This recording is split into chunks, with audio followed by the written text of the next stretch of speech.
Hello everybody, and today's story read by Mama is How the Flying Fish Lived in a Tree.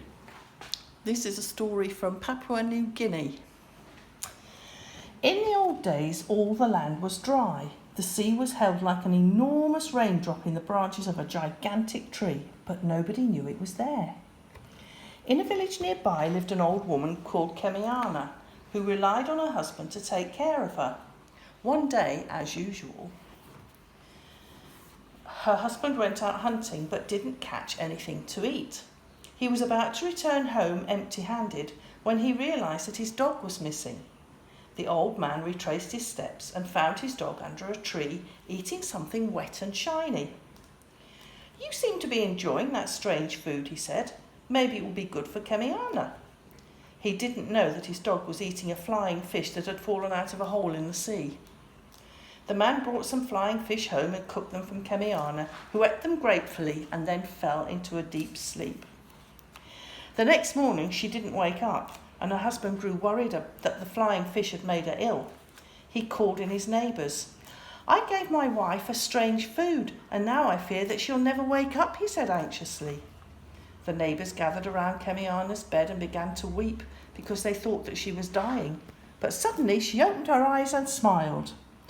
"I've never slept so well, husband," she said. "Bring me more of that wonderful food."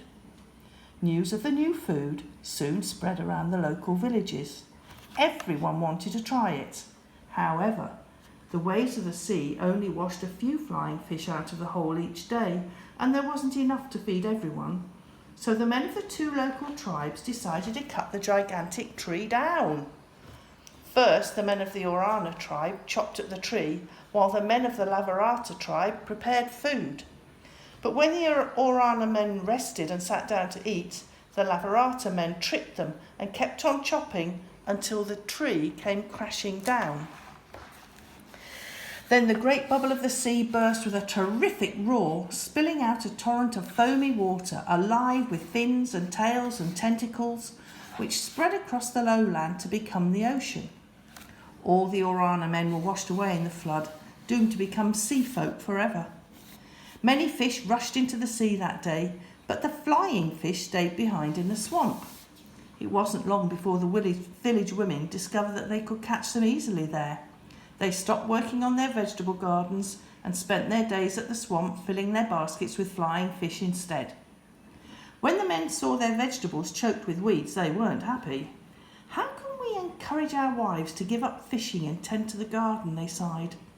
An old man came forward. "I will send the fish away into the ocean," he said, "but you must promise only to catch them there in season and share them fairly among you." The men agreed to the old man's wishes and followed him down to the swamp, where he called out to the flying fish, "It's time for you to leave this place, fish that fly. Rise up and return to your home in the great blue belly of the sea." Then he threw a handful of broken coral over the fish, and with a flash of silver, the flying fish shot out of the swamp and soared away on their shimmering wings into the ocean. Thanks to Kemiana's husband, there was good food to be caught in the sea and plenty for everyone to share. That's a nice story, Mama. Thank you. Bye. Goodbye.